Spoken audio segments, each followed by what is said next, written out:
My name is Dr. Sue Adams, and I'm an associate professor at the University of Rhode Island. So tonight's talk, I hope you're all here to talk about children's sleep, correct? Yes, okay. So we're going to be talking about sleep in a few different ways, but what I'm most interested in helping you to do is to identify what do we know works via the research. That's what I'm most interested in. We're going to talk about some of the other methods that you might have heard of, but I want you to know kind of what works and a little bit about how to make it work. Just for a little more background, so I am in the Department of Human Development and Family Studies at URI, but I'm a licensed psychologist, and I've done many, many thousands of hours in both sleep and anxiety, so that's what we're going to be focusing on. So today, I have a lot of slides. We probably won't spend a lot of time on some of them and, a little bit more time on others. But what I would like you to do is we're going to talk about background information about sleep across development, so what you should expect at different points in time for a child's age, learn basic principles of sleep, review empirically supported interventions for sleep, and by this I mean things that have been proven in the research to work, and learn about local community resources and also helpful books to be able to read as a parent or to be able to recommend to parents if you're working with them. So let's talk first about what is normal and what we should expect. Here we have a picture of a little boy, and really for most parents this is what they expect their children to look like when they're sleeping, correct? Peaceful, a nice peaceful slumber, and then we go to what many children actually look like when they're sleeping. So screaming, crying, clothes half off, biting the bed, trying to get out.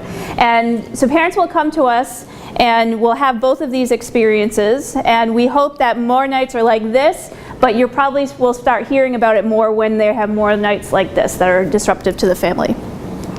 So sleep during the first year. I'm just going to put all the information on the slides. Newborns need a lot of sleep, so if you have a newborn, you know that they sleep most of the day, and they're asleep about 16 to 20 hours per day, but it's in really short bouts, so they're waking up every 3 to 4 hours to do what? To feed, to nurse. And we also know that around 12 weeks, that's when there starts to be a consistent day-night pattern, and that's for lucky parents. Luckier parents will get that day-night pattern a little bit earlier. And if you think about it, it makes sense that children and infants would want to sleep more during the day, because when they were in utero, during the day mom was up, she was walking around, and that is all very soothing to them. So when they're born, they are born with that same pattern that they're going to be awake, asleep during the day, and then as soon as mom lays down at night, all of a sudden they come up to party. 70 to 80% of babies sleep through the night by 9 months. What I mean by that is they're sleeping about 5 hours. So sleeping through the night is not 8 to 9 hours per night, although some infants do that. The other thing to know is that for infants, they're on a 40 to 50 minute sleep cycle. So every 40 to 50 minutes, they're going to wake up a little bit. We all do this. We wake up about 8 times per night, and that's when you roll over, you pull your covers up, so you're waking up just a little bit, and then you're soothing yourself back to sleep. Same thing for the infants, but what they might be doing is just putting a little vocalization, a little cry. Mom usually hears it right away, wakes up, but then the baby goes back to sleep. We also know that the fewest vocalizations in infancy happen around 6 months, and then the most happen around 12 months. So when a child hits about 1 year, they're going to be vocalizing at night, but usually the vocalizations are babbling in nature, and they're not requesting parental assistance. So that when you read in books that you should just give your baby a minute to see if they will go back to sleep on their own, this is what they're talking about, because they're not actually calling out for you, they're just vocalizing. And then here at the end, so 1-year-olds need a total of 13 and a half hours of sleep. So we've gone from about 20 hours to 13 and a half in 1 year. So that's a lot sleep efficiency. We see though that people in the United States are chronically undersleeping. And this is one area. The average 1-year-old only gets about 12.7 hours of sleep. So they're already starting off at 1 year old sleep deprived. And it just gets worse and worse as we go along. So sleep in toddlers and preschoolers, I'll go over a few of the quick notes. 11 to 13 hours of sleep per day, including naps, just as a guide. at this point, they're starting to develop nighttime fears and nightmares. You might be hearing about these more often. It's totally normal, natural, and expected because they are able to tell you what they're dreaming about. We also know struggles for control can be manifested at bedtime. So struggles for control can happen during the day, and usually for those kids too at bedtime, or you could have a perfectly gentle child during the day and then all of a sudden at bedtime it's one more book, I want to drink, one more story. So we start to see that very common. The other thing that parents should know is that sleep problems are very common. So 30% of children in this phase have sleep problems, and then nighttime wakings are the norm. They're not the exception. So up to 60% of children will wake up during the night. We hope that they're able to get back to sleep, but they may become looking and calling for mom or dad. Hopefully they grow out of this though. We'll talk about some of the ways to try to make that happen. Now 2-year-olds still need about 13 hours of sleep. 3-year-olds are more in the 12-hour range. But what we know is that for toddlers, 2-year-olds, they're only getting about 11.5 hours of sleep. And then preschoolers, by the time they get to preschool, are only getting about 10 hours of sleep. So chronically undersleeping is the take-home message of today. I gave you this chart. I think it's a really handy guide for parents to see where their children are falling in terms of how much sleep. This includes naps, so you want to take that into account. And if you're ever looking for this source of information, the National Sleep Foundation has all of these types of graphs for you. Adults, how many of you are getting 7 to 9 hours of sleep? If you're lucky. Okay. Sleep is important across the board. It helps people to learn. It helps people to be able to focus. What we see is that children who don't sleep look really irritable. They have behavior problems. And there's also this thing called pseudo-ADHD. So it's not organic ADHD, but when a child is chronically undersleeping, they look like they have ADHD. They're bouncing off the walls. They're, kind of not able to sit, not able to focus. The theory is that they do that because they're so tired that they're trying to wake themselves up. And so the way we mitigate that is we try to let them get enough sleep over the course of the night so they don't look like that during the day. Some other consequences, we know that when you have less sleep, you produce less growth hormones. And what I mean by that is we're talking about these things called leptin and ghrelin. So leptin is an appetite suppressor, whereas ghrelin is an appetite stimulator. And so for children and adults who stay up into the evening, their ghrelin goes up. So they want to eat the snacks in the middle of the night. And it's making you crave things like carbohydrates and high-fat foods.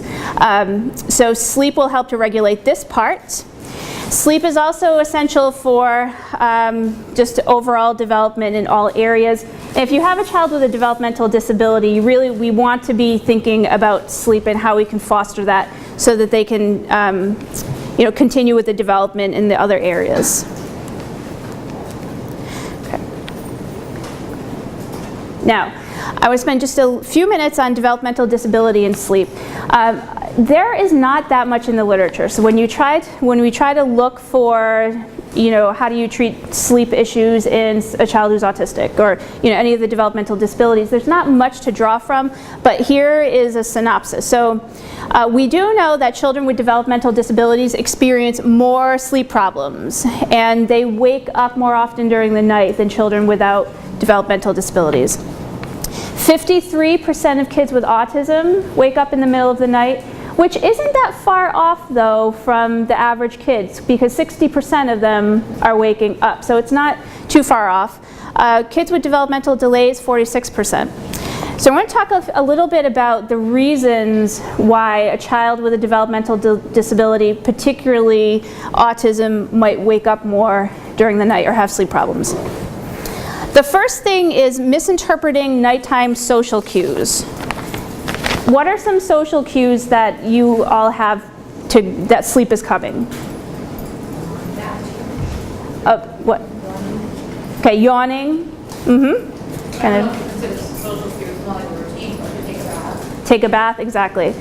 Take a bath, dim the lights, put on PJs, yawn, stretch, get comfortable. All of those are very subtle social cues that we teach children. from a very young age that sleep is coming and these are the things that we do to prepare for sleep. And if you have a child with autism who doesn't read social cues very well, they're not going to be able to interpret those social cues on a subtle level. So they're going to need more blatant cues that sleep is coming. Here, melatonin. You've all heard of melatonin, right? You can buy it at the supermarket, the grocery store. It helps you to sleep. Your body produces it naturally, and that is what, it gets produced in the afternoon, and it's what helps you fall asleep later in the night. To make melatonin, though, you need tryptophan, which is the stuff you get in turkey, which is why turkey makes you tired. Children with autism have less tryptophan in their system. Therefore, they make less melatonin, and therefore that can be a piece of the puzzle in terms of why they have trouble falling asleep. So a melatonin regimen may be something that could be helpful for a child with autism. Sensitivity to stimuli. So the pajamas, the tag's on, you know, the tag is itchy, or the sheets hurt, or, you know, they hear traffic on the outside their window. All of these things a child without a disability can often block out, but a child with a disability might get fixated on those sounds. So we might be thinking of, well, maybe we want a white noise machine or something that they can tolerate to block out the noise. And then we talked about melatonin. So do you have any questions up until here? We're just going over some background stuff. Okay. The last thing that's not on here that I do want to just mention briefly is when we talk about these developmental delays, another part of it is it's hard to be a parent, and it's hard to be a parent of a child with a developmental delay, disability, and particularly with autism. And so the other thing that happens is that sometimes parents get just so overwhelmed and they're so tired by the time the end of the day comes that to try to do these routines and try to get the sleep going perfectly is just kind of out of the realm of what they have energy to do. So we want to also pay attention and acknowledge that it's hard. Medical problems also often accompany the delays. And so one of them, allergies. Hopefully they've been able to kind of tell that a child has an allergy, particularly to milk, and they've been able to, you know, switch them from cow's milk to something else by the time it gets caught. But allergies can be a problem. Reflux can be another problem that, you know, interferes with sleep. So a child all of a sudden goes to lay down to sleep and they become really colicky, and it's not the norm for them. They may be having reflux. And then the other thing that goes along with that we see often is this fear of injury or death. So if you have a child who is medically has an issue, oftentimes parents will do what in the middle of the night? Check on them, and check on them often. And it's often for a lot of parents not enough just to go in, but breathing can be something that's very difficult to see. So a lot of parents will actually try to wake the child up and make sure they're okay and then put them down. That can interfere with the child's sleep, clearly. So keep that in mind. One last note about melatonin. If melatonin is something you think you're interested in for a child, send them to a developmental pediatrician, but more specifically to a behavioral sleep specialist. They have a sleep clinic at Hasbro. The reason I say that is because melatonin, the dosage that you get on the bottle isn't always the dosage that you want to give to a child. And there are different dosages at different times of the day. So if your child has trouble getting to sleep, you would give them a dose at a certain time. If they have trouble staying asleep, you would give them a dose at a different time, at a later time. So it gets a little more complicated.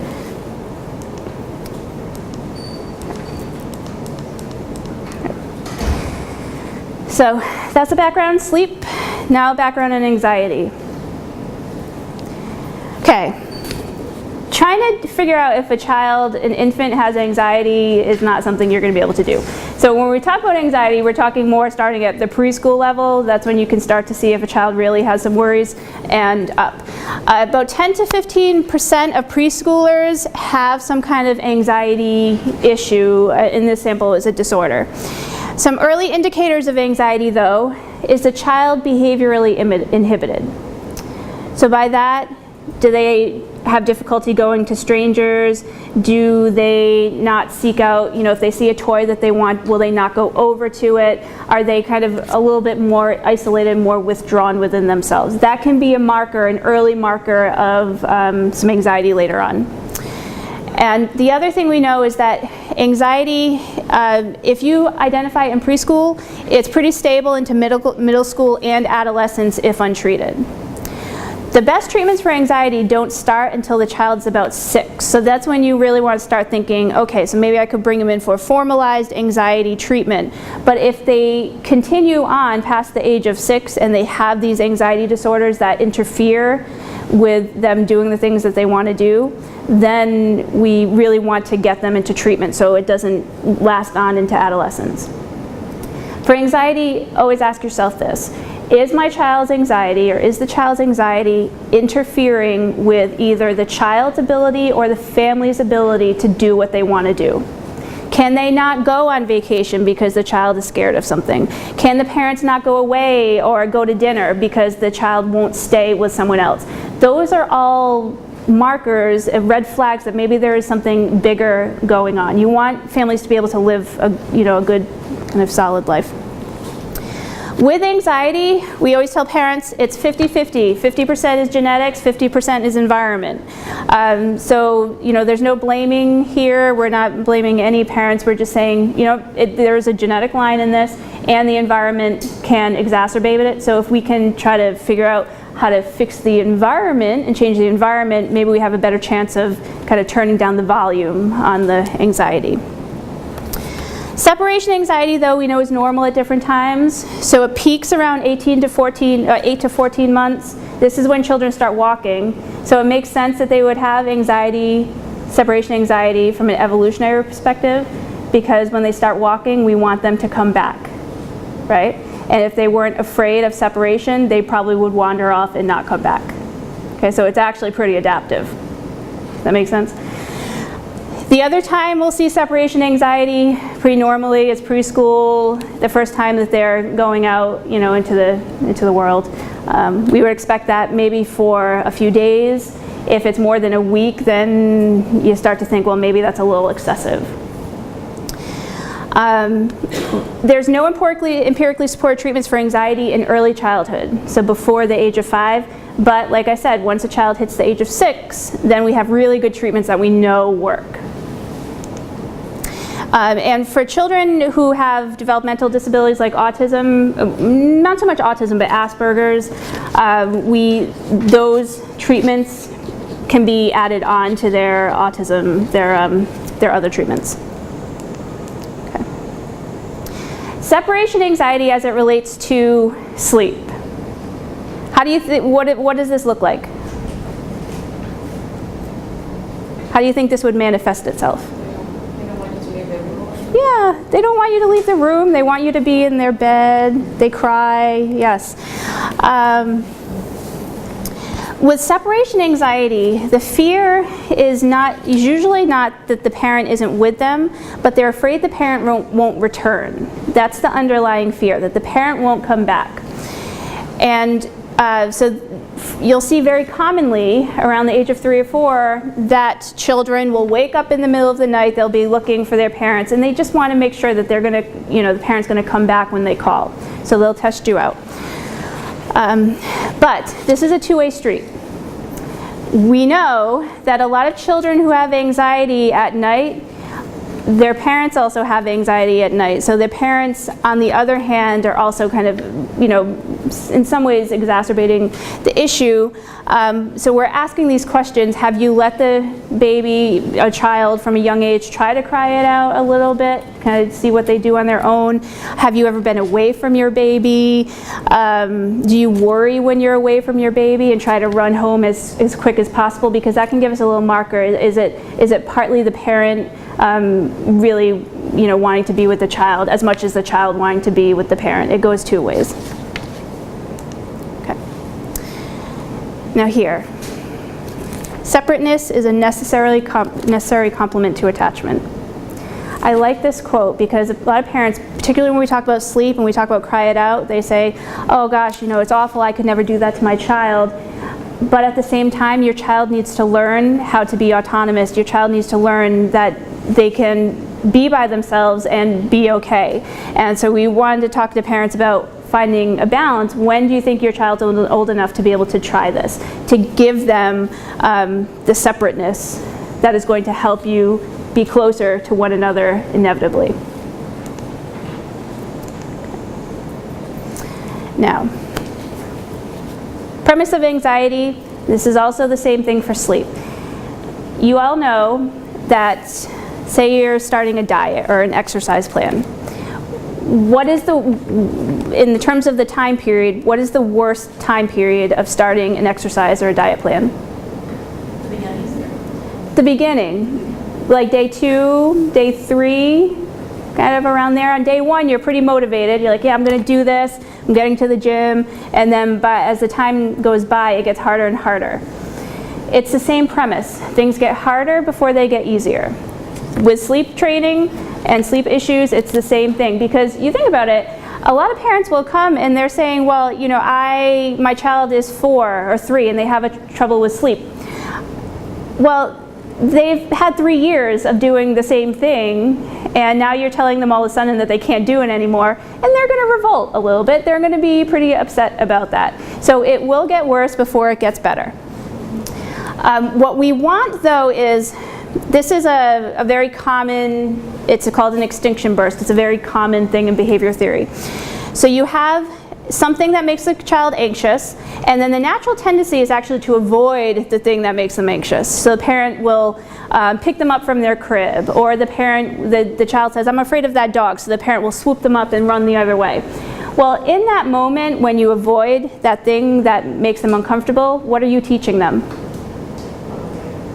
To run away. That running away makes it better, and it does make it better. So you're not going to say that it doesn't help, but it helps in the short term and not in the long term. Because in the long term, what did the child just miss out? What lesson did they miss? Fight or flight. They can have a fight or flight response, and if they stay in the situation, it will be okay.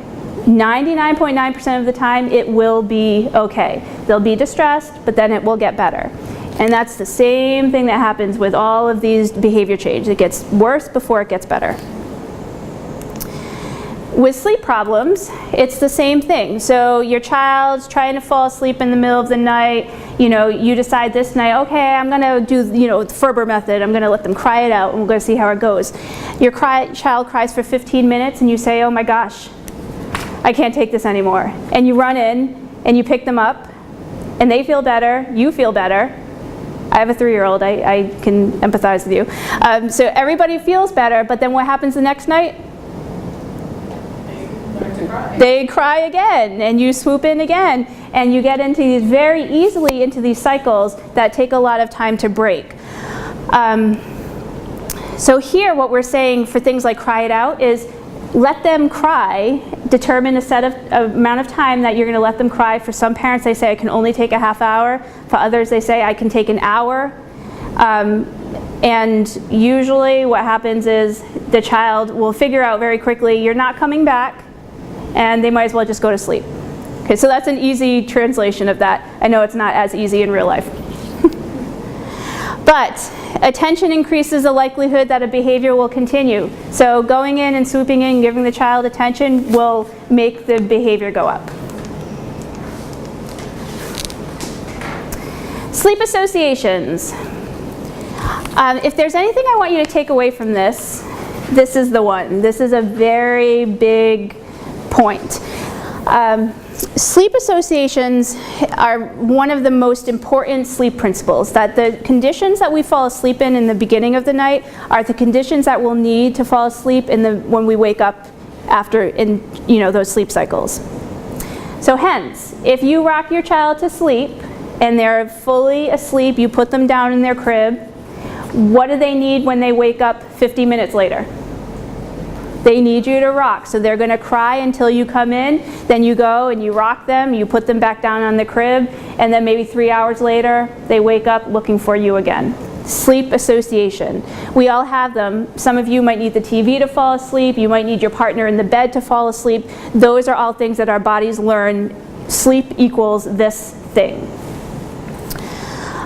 So the definition, the stimulus present when falling asleep at the beginning of the night is what you'll need to fall back asleep in the middle, fall back asleep in the middle of the night.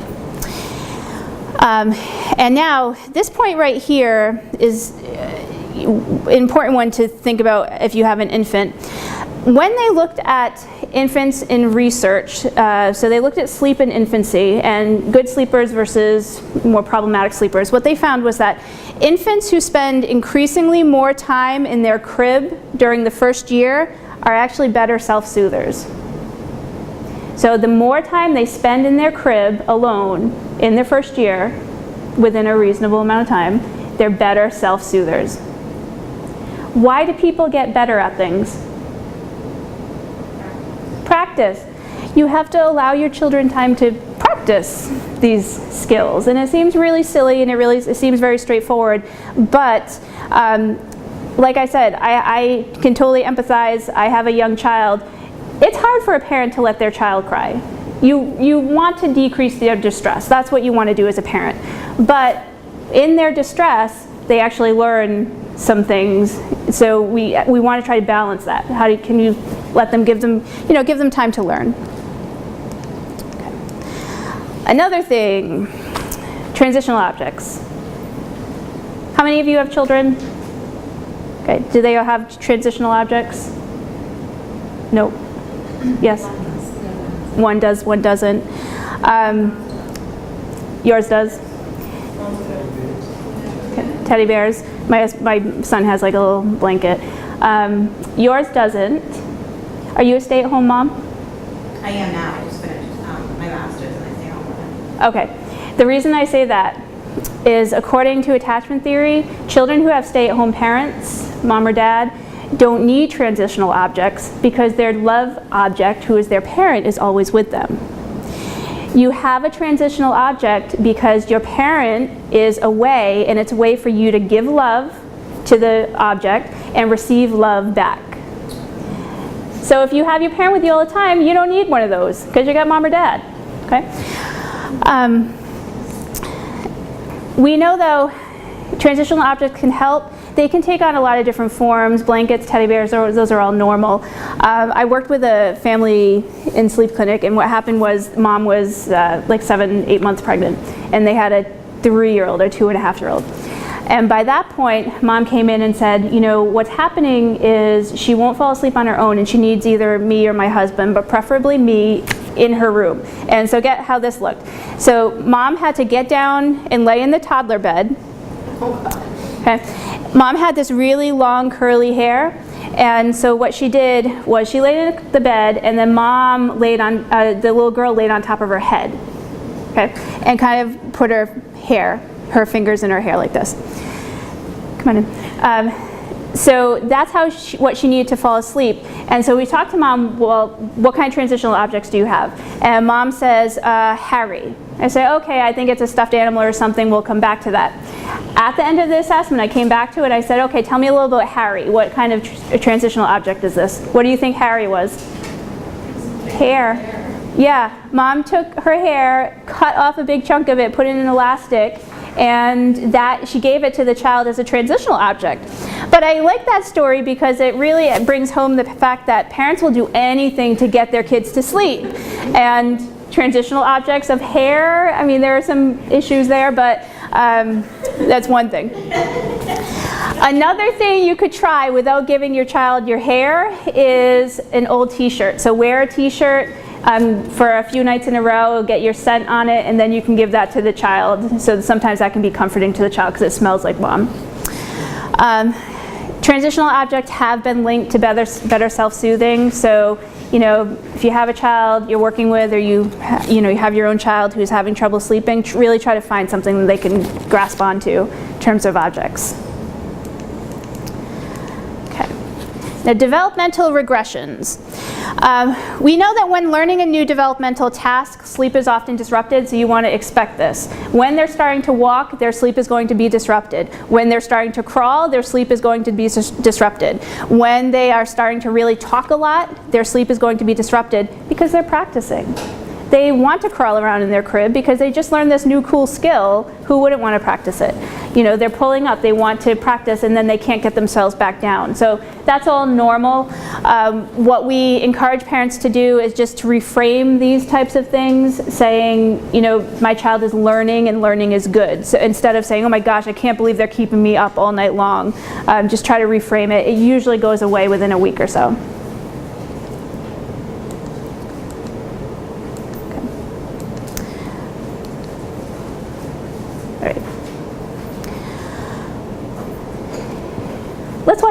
Let's watch a video, a very short YouTube video.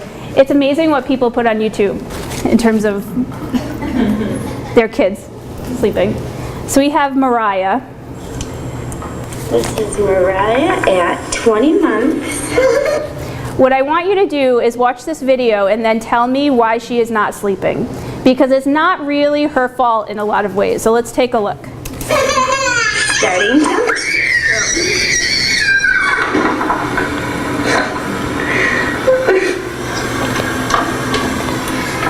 You gonna go take a nap?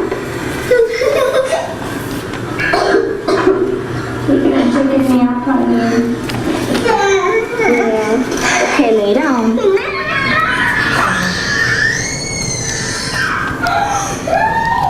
Lay down, honey.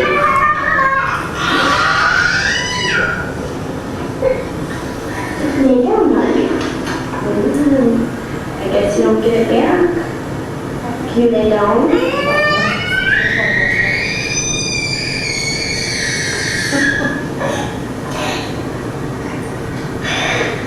I can't wait till you see this when you're old enough.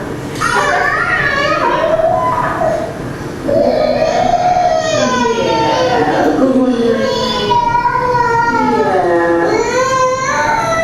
Now you're sleeping. Good night.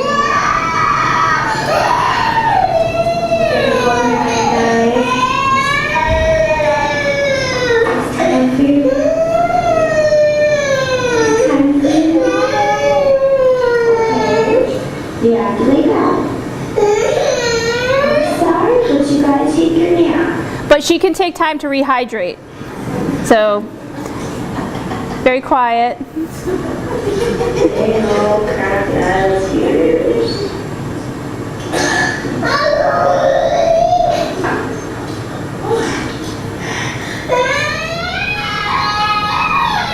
Lay down.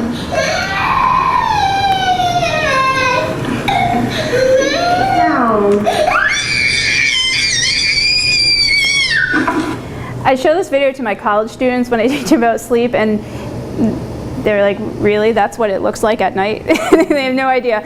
But for some people, it can look like this. Now, I said before, it's not simply the child's fault here. What is making this worse?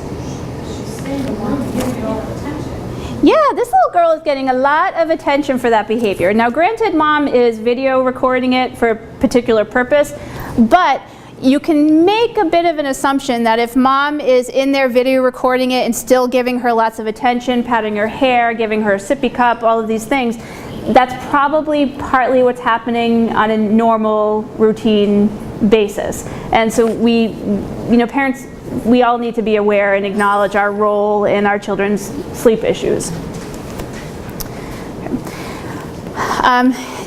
Right now we're going to transition into talking about those empirically supported treatments for sleep and what exactly we know works. But do you have any questions at this point? Nothing? Okay. Oh, yes. How do you get them to use it? Never used them before. Yeah. We're on down this sleep week. Okay. So I have a newborn. She needs to now. And she has not. Yeah, that's right. That's a pretty common transition. The mom has a new baby, and then so you want to be trying to introduce the transitional object not just at sleep. So are you giving it to her pretty steadily? Are you in the car, for instance? Because she's kind of hostage in her car seat. She can't go anywhere. Yeah. She tends to throw things. Okay, she tends to throw things. So hard. Have you given her options as to what she might want? She'll take something in bed with her Okay. sometimes. It's just a matter of when I leave the room, that doesn't do anything for her. Okay. Yeah, pretty common. So mom leaves the room, the transitional object suddenly does not help. You know, in that case, the transitional object is probably a small piece of it. I think the bigger piece of it is going to come when we talk about the sleep methods and maybe letting her cry out a little bit or do a gradual method. But so let's come back to that at the end and we'll make it full circle. What do you do if for medical reasons you can't send your child card out? Yeah, there are a lot of other options. So we'll absolutely discuss that. What would you suggest the mom to do in that video? What's the right thing to do to make it? If the mom can tolerate it, just take the toys out of her room, make sure her crib is safe. For her, she's a little old, she might actually be able to get out of her crib, so that's another thing we have to think about. But let the child cry it out for a day or 2 or 3, see how it goes. The other thing, if you don't feel comfortable with that, because a lot of parents don't, is we do a gradual checking method, which we'll talk about next. The child cries so hard that this vomit. Do they vomit? Yeah. Just try it. Yeah. They climb out the crib too. Yeah, they climb out of the crib too. They used to make little crib tents, so you could do that. I don't know. But with the vomit, okay, so the vomit thing, it's helpful if there are 2 of you. To deal with any vomit, it's helpful if there are 2 people around. But you want to go in and deal with the vomit and give the child the least amount of attention possible. So pick them up, clean them up, don't even talk about it, don't give too much attention, clean the crib, and then if you feel comfortable enough, try to put them back in. You're not convinced though. We're going to talk about each of these methods and I'll go through them. At what age should we start letting them try to cry out? Never before 6 months, ever. Before 6 months, if they cry, they need something. I think though 6 months is a rough target. With my son, and I'm a sleep therapist, I didn't feel comfortable letting him cry it out until he was about 8 months old. I didn't think he could really handle it developmentally. So you want, use your judgment with that. When you don't do it gradually, meaning you just shut the door and let him cry till whenever. Oh yeah, that's one way you could do it, yes. He can cry for hours, like Can he? about 3 hours nonstop. What happens after 3 hours? We gave up. Okay, how old is he? He's 22 months. 22 months. Because the other thing that we say, and that I think is really true, if your child can't handle it right now, it's amazing how quickly they change in a month or 2. So they might be able to handle it in a month or 2. So if you don't feel comfortable with it now, don't despair. At some point they will be able to fall asleep on their own. But you want to try to figure out a time where maybe they're just a little more comfortable and you can give it another shot. So don't give up quite yet. Okay. So we're going to talk about each of these things in a little more detail. One thing here, sleep and anxiety. Media plays a big role in anxiety issues around sleep. So you want to be monitoring what your child's watching. Even if you're watching the news and you think it's on in the background, it's still pretty scary for children to see those pictures, and those things can stay with them. So one simple thing is positive messages before bed lead to more positive thoughts. So talking about all the positive things they did, what they're going to do tomorrow, they're going to go play with their friends, they saw some animals, whatever it might be. We know that leads to more positive dreams. So verbalizing those for your child. Anxiety, children should be encouraged to read positive stories. So if you're reading bedtime stories, stay away from the ones with the monsters. Or there may be things in the books that you don't even realize are, kind of anxiety provoking to your child, but they might have a fear of, some random elephant in a Curious George book. Well, just kind of keep a gauge on that stuff. Then there are these books called The Sleep Fairy Story and Reinforcements. So, for example, as your child starts to get a little bit older, closer to 3, and he or she. He can start to appreciate tokens and rewards. You might think about something like this. So the Sleep Fairy you can buy on Amazon or at Borders. And trying to see. The premise of the Sleep Fairy is that it's a whole book, and it goes something like, you know, if you stay in your bed all night long, the Sleep Fairy will come and give you a special something. It all rhymes. And if your child, you make goals. So if your child generally gets up once a night, you can say to them, if you stay in your bed all night long, the fairy will come and put something under your pillow, like a new Matchbox car or something, you know, inexpensive. But if that's too lofty of a goal, you can also set it so that you do gradual steps. So if you wake up in the middle of the night, instead of you coming into my room looking for me, if you just stay in your bed and call for me, then the Sleep Fairy will come and put something under your pillow. So you can think about it more gradually as well. And then the book walks you through, after they've consistently been getting rewarded a number of nights in a row, then you step back the reward. So the fairy comes every 2 nights, or every 4 nights, or every 3 nights. And so it's just another reward system for sleep. Is there a thought behind the Sleep Fairy? Because can it just be mommy will give you a reward?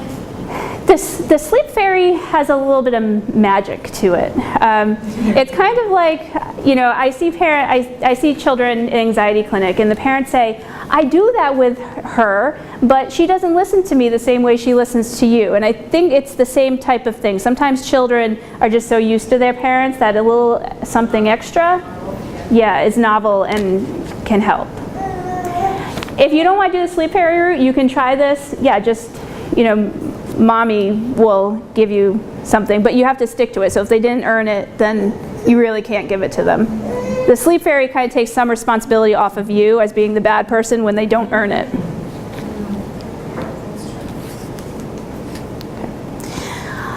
If a child is anxious during sleep, here's another way, or anxious during the day, here's another way to, you know, talk about it with them.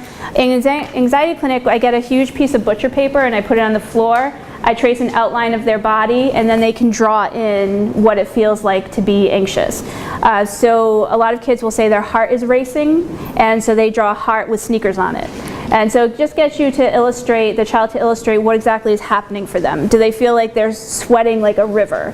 And so kids will draw, you know, a river coming off of them. Clearly this is for a little bit older of a child. Now, coping thoughts is another thing you can do for anxiety during sleep. So here's a common one. I'm scared of monsters under my bed, and I hear this from my son all the time now. He's always talking about monsters. So here are some things that you could say. Let me get my flashlight and we'll check just to make sure there's nothing under there. So you're not saying or invalidating them by saying, no, there's no such thing as monsters, because they really believe that there are such things as monsters, so it's going to be hard to convince them otherwise. But you're saying, okay, so I'm going to play along, we're going to go look, and we're not going to find any. One of the things that I found that helps really well with my son is I say, oh, there are no monsters here, they went home to go to sleep. You know, their mommy and daddy are putting them to sleep too. So, you know, he thinks of, they left here and they're with their mommy and daddy. Monsters went home to sleep, and then as a last resort, you know, we do want to be reality-based, so there's no such thing as monsters, but like I said, it's hard to convince them otherwise. And we've never even seen a monster at the zoo. Have you ever seen a monster? But the problem here is that most of the time they'll say, yeah, I've seen a monster.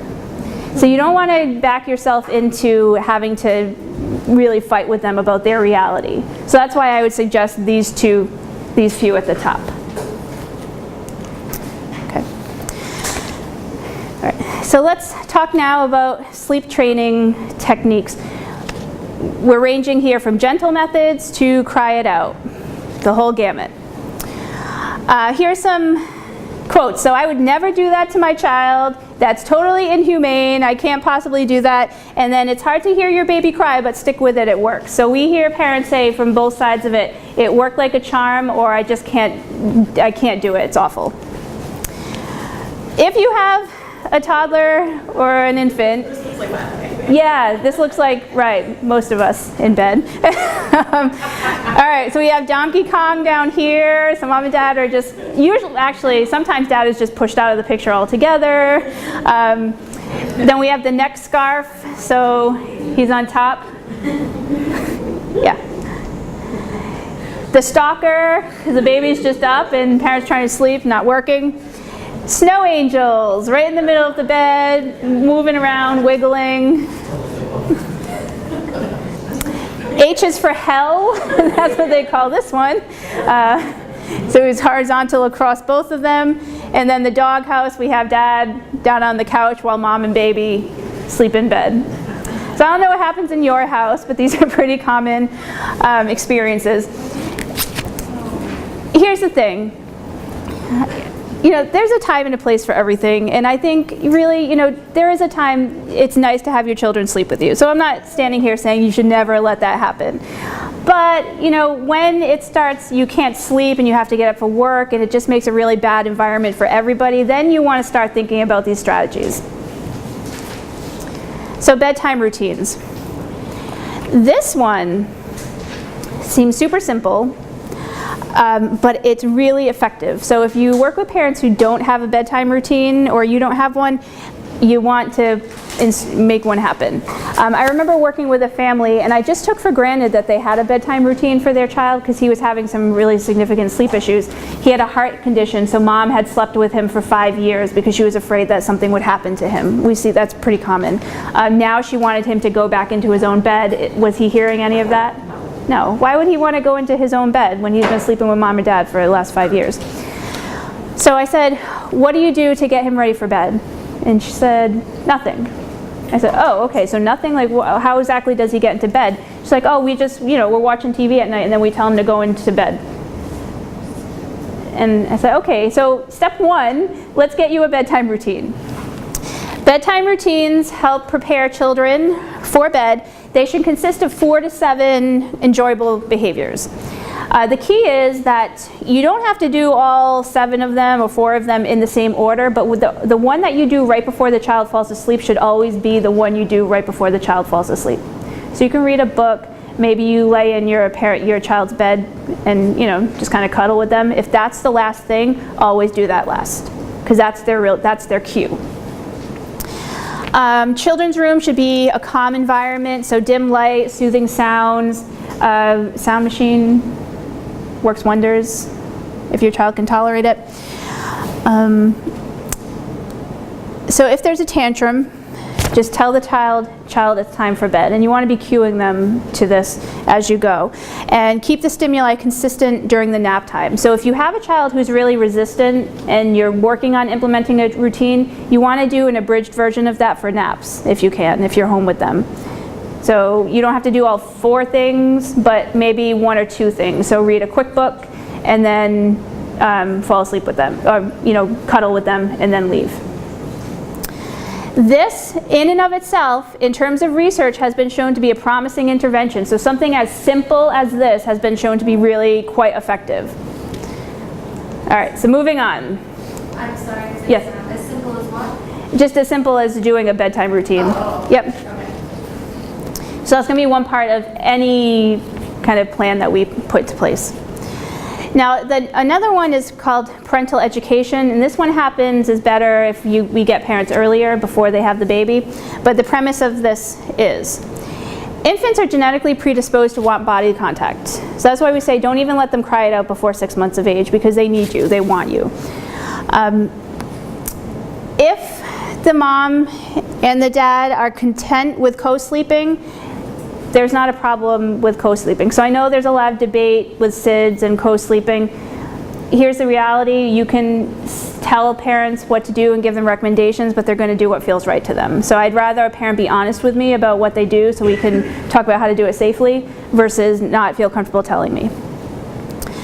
Now, the child unconsciously registers the environment when falling asleep. So if the environment changes, the child will awaken during light sleep. So the child always wakes up every 50 minutes. If their environment is different, it's going to make them wake up even more.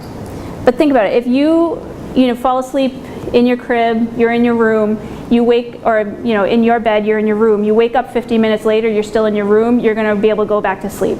But if you woke up and you were somehow now outside, clearly you're not going to go back to sleep because you're going to be alarmed by that. And it's the same concept in childhood. So we want children to fall asleep under the same conditions. If you can try to prevent them from falling asleep in the car during a car ride, that's great. You want to try to get them to fall asleep in their crib as much as possible, or in their bed. If a child, once you hit about 2 years old, if a child is falling asleep pretty regularly in the car, that's an indicator that they're not getting enough sleep at night or enough in their nap. They should be able to do a car ride without falling asleep. Next, leave the room and appear every 5 to 10 minutes. So this is with an infant, leave, come back, leave, come back. That's a very gradual approach rather than letting them cry it out. Always remember that there are obstacles that are going to happen during the first nights of training because it gets worse before it gets better. And the problem is that some parents by the second night will say, I give up, I can't do this right now, which I absolutely understand, but it can take 3, 4, 5 nights for you to get over that hump that we talked about earlier. Use clear messages, calm voice, bedtime routine, transitional objects, and don't confuse by picking him up. Right here, okay, so has anybody ever had the situation where their child is crying and they're kind of whimpering and you're saying, okay, they're going to go back to sleep, and then they start that cry where you're like, they're clearly awake? Yes. Sometimes you have to use your judgment with this. It can be better to actually pick the child up at that point, because once they are crying so hard that they're already awake, they have more energy than they did at the beginning of the night, and they're going to stay awake until you go pick them up. So in that case, we would say, hi. We would say, go pick them up, do what you need to do, try to transition them back into sleep.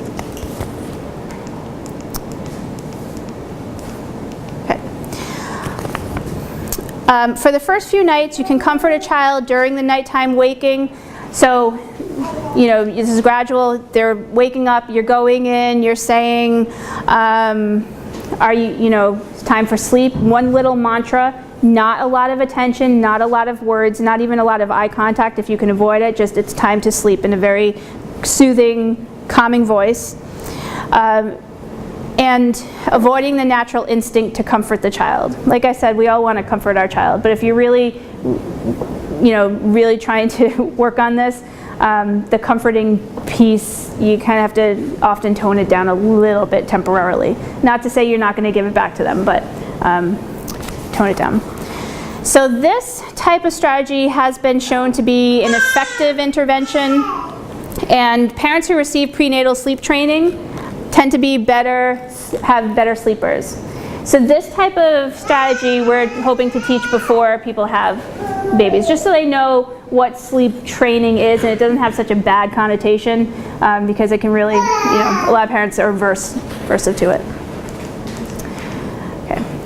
Now the next one, cry it out. So this is the most extreme one. This is Ferber method that you've probably all heard about. A lot of parents don't want to do this, and I understand why. Here's how you do it though, because there's a lot of misinformation out there. First, you put the child to bed. You do their nighttime routine. You try with a transitional object if you can. And you say to the child very calmly, it's time for bed. Mommy's going to be going downstairs. It's time for you to go to bed.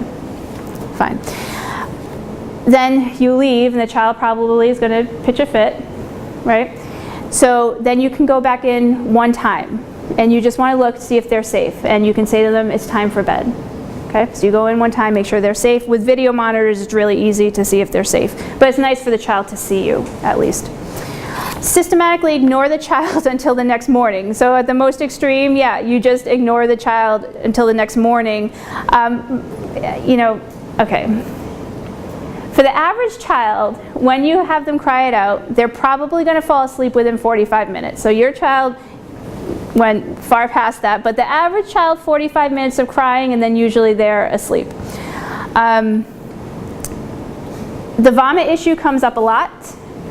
So you go in and you clean it up, and if if it happens, did your child vomit night after night? Did you try it for a few nights Couple times. in a row? Yeah. Okay. Okay. Vomits a lot, yeah. Okay. You know, if your child is vomiting, this may not be a good strategy for you. So, you know, maybe think about not doing this at its most extreme. But there are a lot of other children who just cry, they don't vomit, and I remember a pediatrician once said, a child never died from crying. And that's the reality of it. A child never died from crying. So if you can tolerate it, you let your child do it. And I guarantee for the average child, like I said, within 3 nights, the first night they may be up for an hour, 45 minutes to an hour, the second night probably a half hour, and then by the third night about 15 minutes. That really, for the average kid, that's what it looks like. Here's the pro of this. It works really quick. If you can stick with it, it works within 2 to 3 nights. And so some of us, some pediatricians will say, you know, if you can't tolerate the crying and there's not a vomiting issue, try to go down to the basement where you can't hear them. You know, just kind of go up and check every 15 minutes and. Yeah, you know what, that can be a godsend for new parents, especially with those vocalizations. Once they get to a certain age, I really suggest just turning the monitor off, because if something is really bad, you're going to hear it. I mean, if a child is wailing and crying for you, their brains actually change when they give birth, that they are hypersensitive to their baby's cries. That's why you all wake up like this. So you will hear it if your child has something wrong with you, but turning off the monitor will filter out all of the vocalizations, the little vocalizations they do in the middle of the night. Cry it out, efficacious in research. I mean, you know, people don't like it, but it is really the most effective thing we know that works. And this is backed by science. Scientific research studies of many parents given cry it out to do versus something else. This is the one that works. The cons, difficult to tolerate, and some parents are concerned about their attachment and that they're going to impede their relationship with their child by doing this. You know, if you have a good, strong relationship with your child, letting them cry at night is not going to make a dent in that. So yeah, they might wake up and be a little angry with you maybe, but they'll get over it probably within a minute of seeing you. So, you know, if you're worried about this interfering with your attachment, I think there are probably larger issues that would need to be addressed over and above the sleeping and the crying thing. Okay. Now, if cry it out does not seem like something you can tolerate or want to do, let me give you this strategy. This we use a lot in sleep clinic for parents who just say they need something that feels better to them. We call it graduated extinction. So it's kind of like extinction, but it's slower. It's much slower. Now, if a child cries, so you go through the routine and you say, you know, it's time for bed. If the child cries and remains in the bed, you do brief checks. So you go in 1 minute later after they've been crying, you say, okay, time for bed, then you leave. They cry a little bit more, you go in 5 minutes. Time for bed, then you leave. They're crying more, you go in 10 minutes later. And for the average child, what happens is after about an hour of doing this, they're asleep on their own because they're just worn out. Another, oh, no? Would you, are you supposed to comfort them when you go and check on them? Just say something, your little mantra, maybe just tuck them in a little bit. If they need a little hug, I don't think there's anything wrong necessarily with doing a little hug, but you don't want to give them tons of attention. You just want to let them know that you're there and then leave.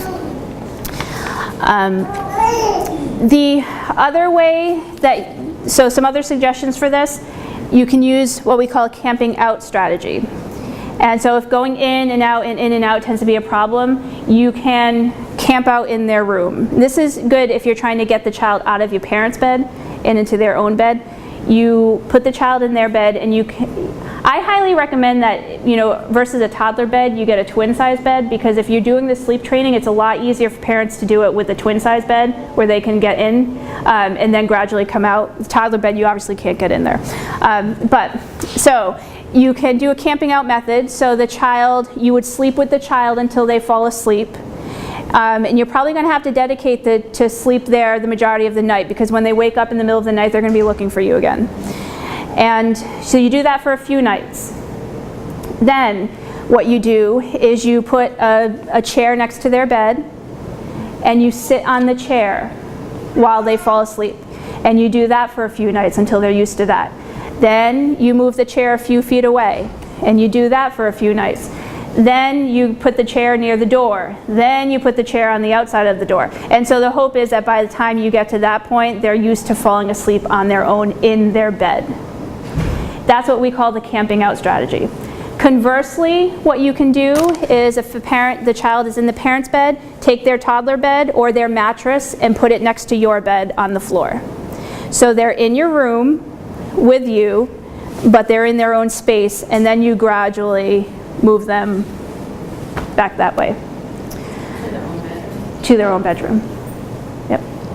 You can tell though that's going to be a lot of work. I mean, I hope you're on vacation to be able to do that, because it's a lot of work. It's a lot of sleepless nights for the parents. This one right here, so if child gets out of bed and you close the bedroom door for increasing amounts of time. But what we want to prevent from happening is the child coming in to the parent's bed and jumping in and parents not knowing it, because they're really hitting the lottery there. And they're saying, oh yeah, I can do this and it feels so good, I'm going to do this every night.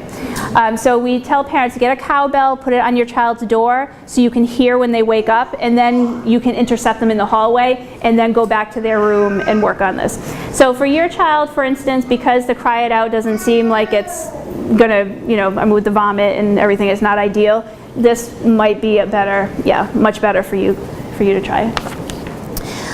This one, better tolerated by parents. It's probably efficacious in research, but it takes about 2 to 3 weeks to work because it's so many little steps.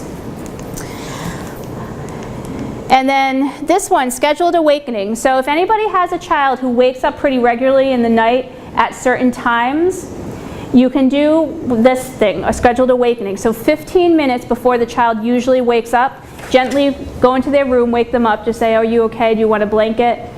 And then they will usually fall back asleep without having woken up in the tantrum.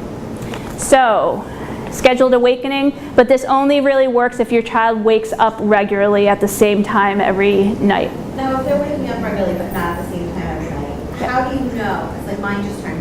Like how do you, and I've researched it and they talk about night terrors and 2-year-olds, how do you know it's not a night terror? Like, night terrors happen 3 hours after a child goes to sleep.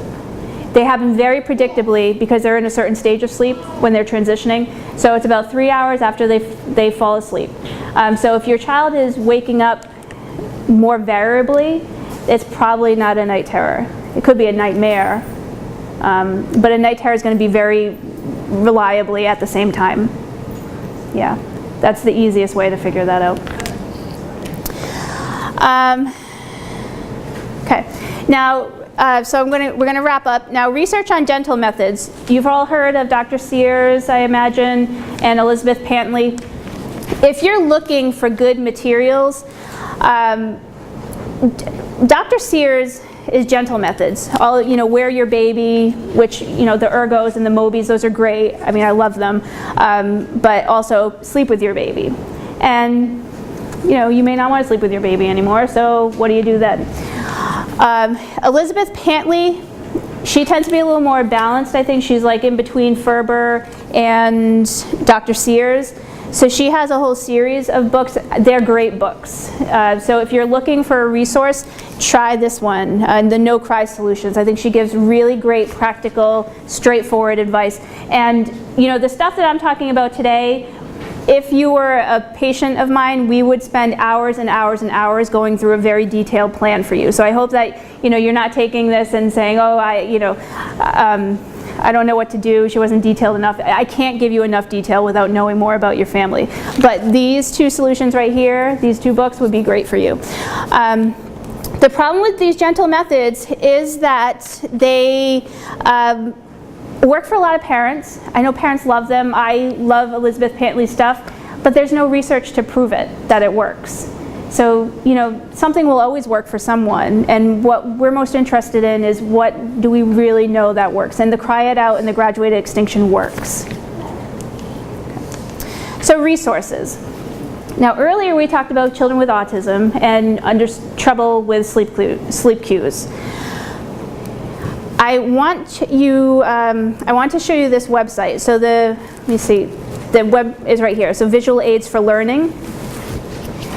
Once your child gets to the age that they can respond to visual cues and visual markers, you should definitely take a look at this website because they have all of the, they have these packs. So they have an early childhood pack, they have a toddler pack, they have a kindergarten pack with sleeping, eating, going to the bathroom, any behavior that you could possibly think of, they have it already done. And so for a child with autism, just like you're going to use a picture exchange kind of program during the day, you would do the same thing with sleep. So we're going to do cuddles, and then you have them pick the next thing. They're going to read a book. They're going to use the toilet. They're going to brush their teeth, etc., etc. You're just using it the same way that a behavior specialist would use a plan during the day. We're going to listen to music. You're going to get into bed. We're going to do lights out. You have a little night light. Then you're going to go to sleep, and then in the morning, you're all finished. Thumbs up and you get a reward or something like that. So you can try to implement those later. Community resources. If you have a child with a sleep issue and you really want a detailed assessment, go here. So the Pediatric Sleep Disorders Clinic at Hasbro. They're the premier one in the state, and they work specifically with children, and specifically with children also with medical disabilities. What they're going to do is you'll have a full assessment. They'll ask you about an hour's worth of questions. You'll have packets to fill out before you go, and then they're going to give you a detailed plan, have you go home, try the plan, and then come back and report the plan back, and then make tweaks from there. Has anybody gone? Everybody gone? No, but do Okay. you know if any of this is covered by insurance? Usually the sleep disorders are, yes.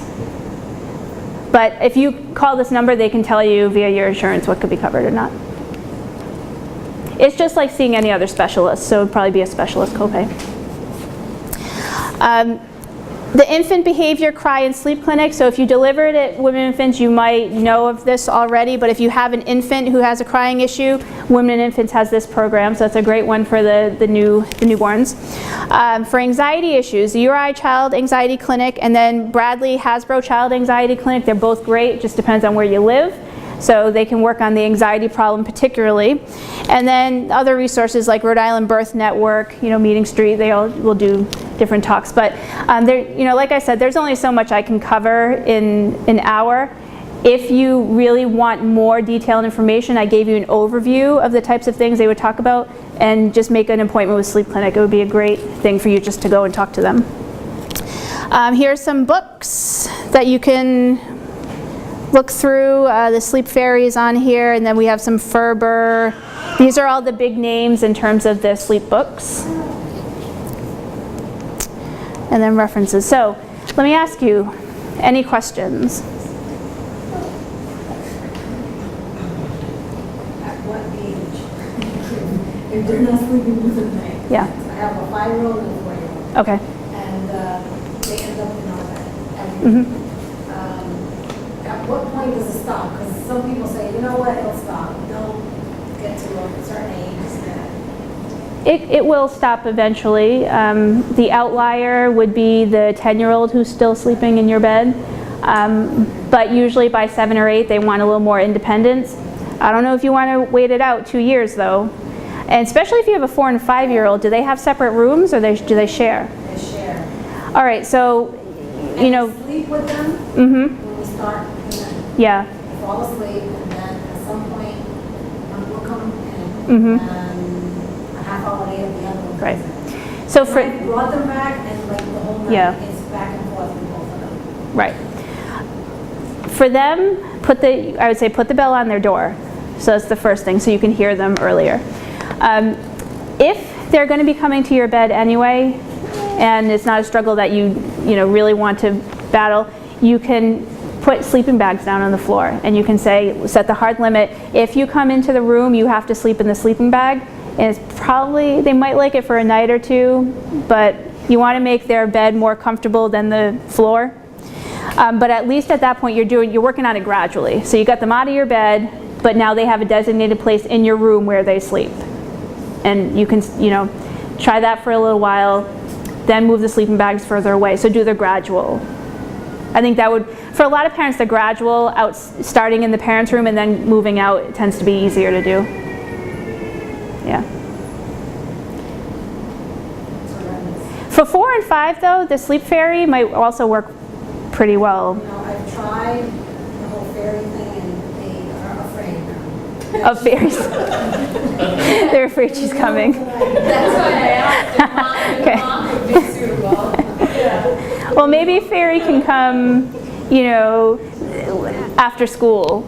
You can leave something, or like the elf on the shelf type thing. They can leave something. I don't understand. We do the elf on the shelf, and they are so afraid of this. I'm not a big proponent of elf on the shelf, but yeah. What do you mean? I didn't touch him. I didn't touch him. I didn't touch him. So you might want to do a traditional behavior plan, and you can do it so that they have to earn it together.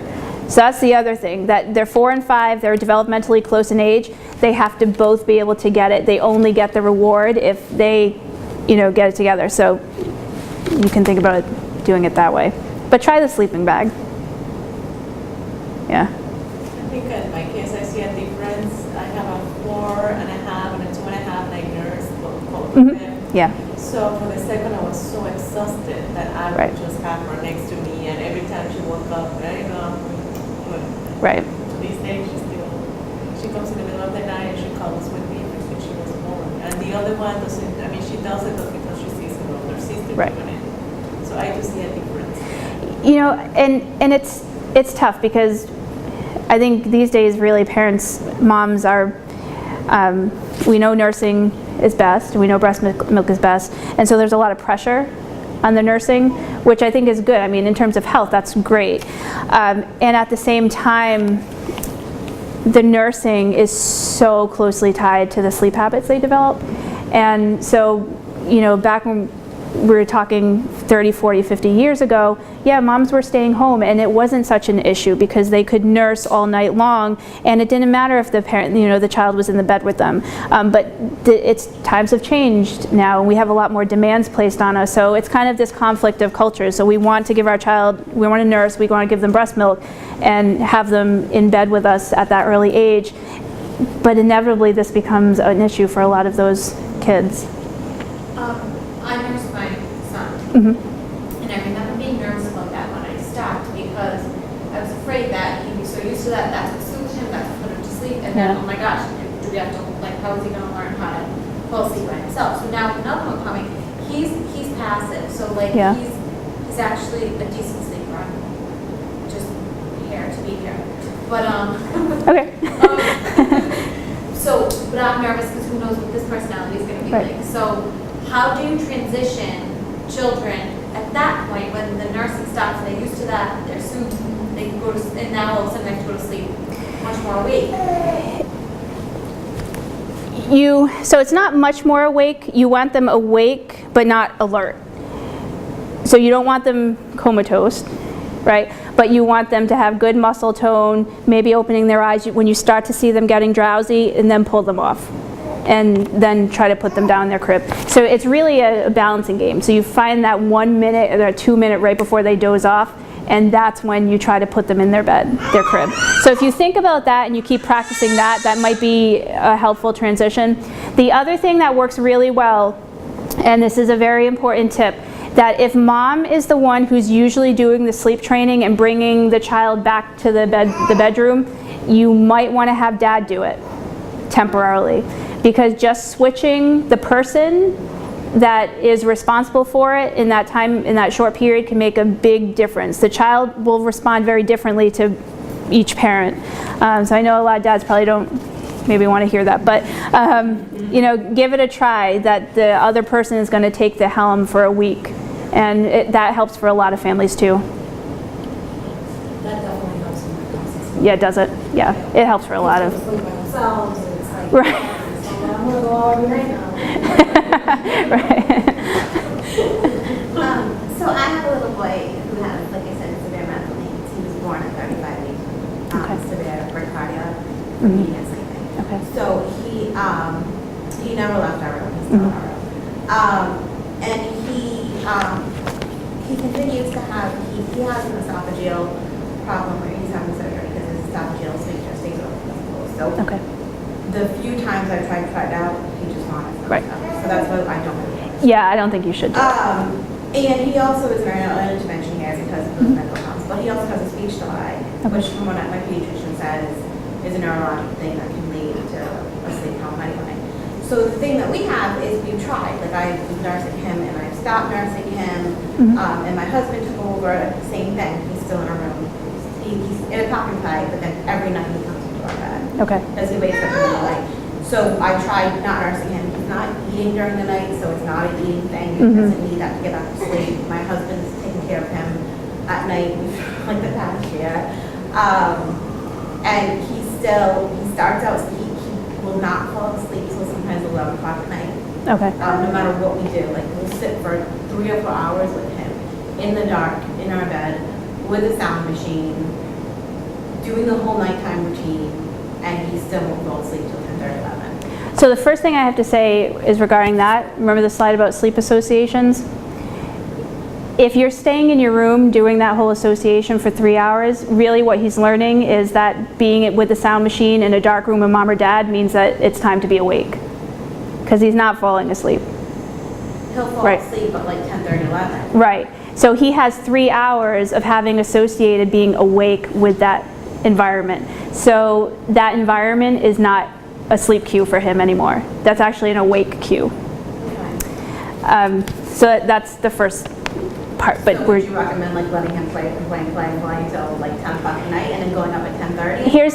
here's the thing. If your child isn't falling asleep until 10:30 or 11, they're not falling asleep until 10:30 or 11 anyway. So go up a half hour, go up a 10, and then you have a half hour, and they should be tired, we're hoping, by 10:30. So then right there, that would decrease the sleep association, the time awake. And then once they can do that, then earlier and earlier. Okay. Yeah, so don't be afraid. If your child's not falling asleep until 11 o'clock, don't be afraid to push it and just let them, try to go to sleep closer. I was scared of doing that because there have been times where he did push it and he just melted down and he would Yeah. just cry and vomit and then cry and then vomit until he fell asleep from vomiting. Okay. Well, he's a little bit older now. I would give it a shot. I don't think it can hurt. And the other thing is he's the same way for naps, with naps. Like every single nap time, we'll lay with him until he falls asleep and then we'll put him in a comfy play, which is in our bedroom right next to our bed. And then it was interesting, like you said, because between a half an hour and 50 minutes consistently, he'll wake up. Right. And the only way he'll go back to sleep and take a 2.5 hour nap is if we put him in bed by now. Yeah. And that's fine now that I'm home, but I just got home. Because Right. I had a nanny watching him for. So he would constantly only sleep for half an hour, 50 minutes. Okay. So he's just chronically overtired anyway. Because he'd be constantly waking up. And I mean, I've tried what you said where you don't let them fall asleep. I've tried like blasting loud music and like, If they're tired, they're going to find a way to sleep. Like, Yeah. Yeah. And he still sleeps Yeah. right through it. Try the later bedtime. For the nap, The issue we have is also when he's in our bed, he'll kick nonstop. Like he wakes us Okay. up kicking. He'll push us off the bed. He's a big boy. He's 3 Yeah. feet, 40 pounds. okay. So he'll push us off the bed, and my husband, we typically only get 4 to 5 hours of sleep, and my husband will still get on that. And then so there's the concern I have with him driving home because he wears a mask. So the other thing, you might want to try a twin bed and fall asleep with him in his bed. So get a twin, you both can fit in there. But when you're falling asleep with him, try to face the other way. Okay, so you're not giving him the face-to-face, because you're probably facing him. No, Or are you the other way? So you're not giving him any attention? I really look at him. Okay, well, good. Good. That was the next thing I was going to say. So, I think his case is complicated, though, because of the medical piece. That absolutely complicates it. I think this would be a good next step for you, given the complexity of the case. Yeah.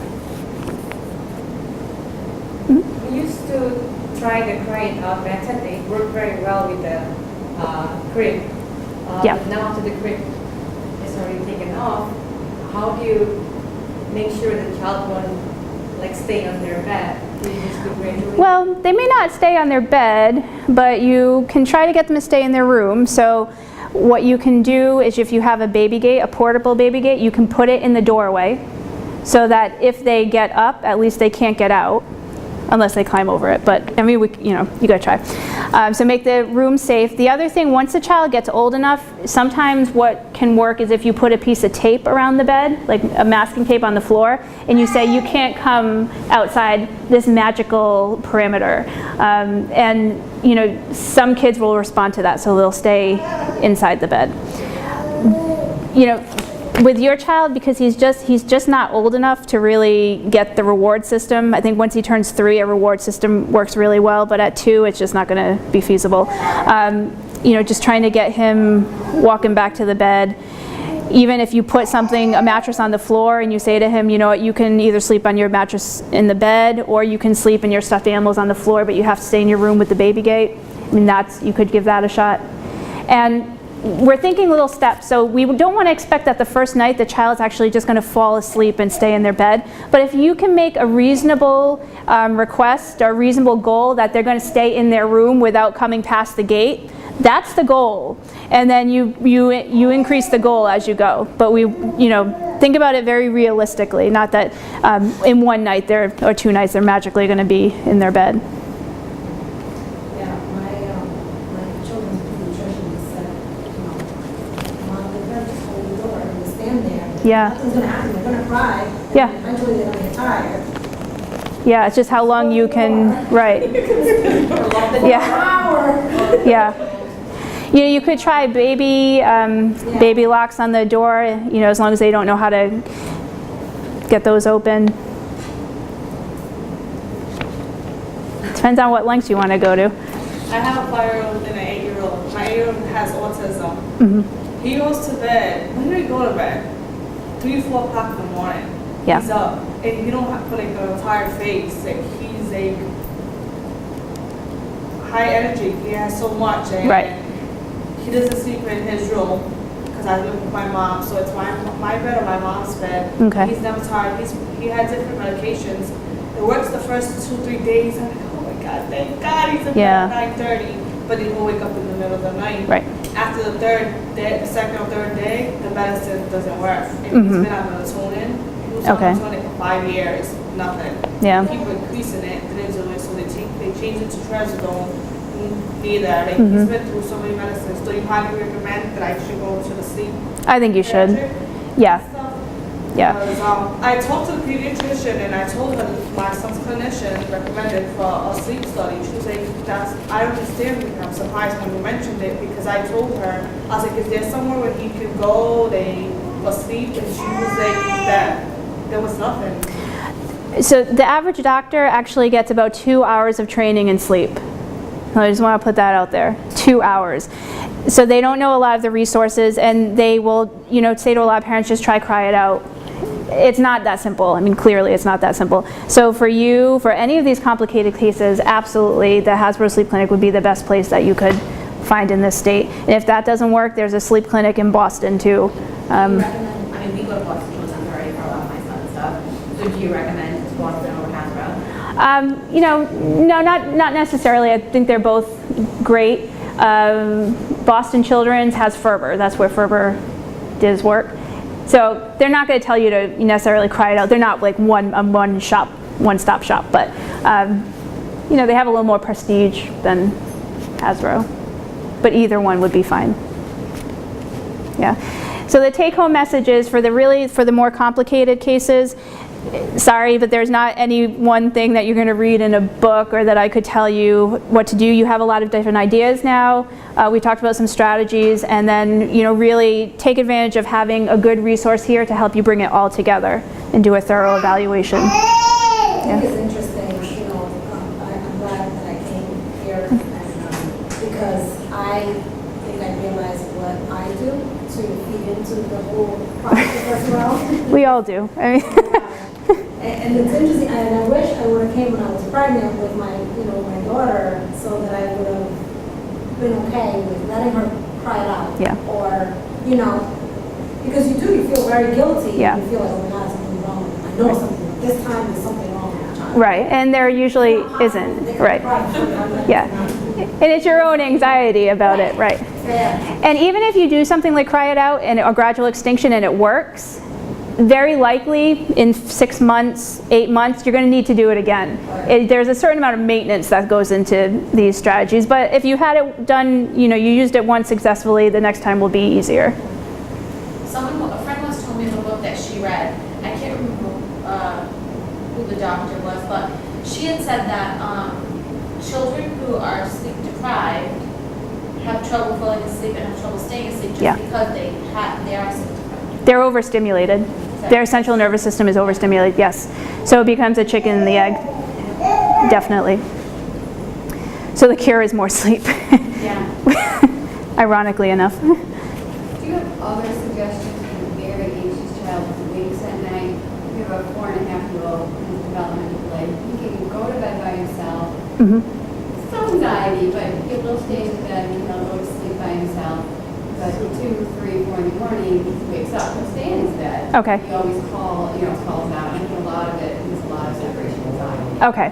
He has this transitional object and white noise machine. Yeah. All the basic things. Yeah, as it gets a little bit older, a picture of you or the family near his bed or in his bed, like a little laminated one that he can look at, that could help.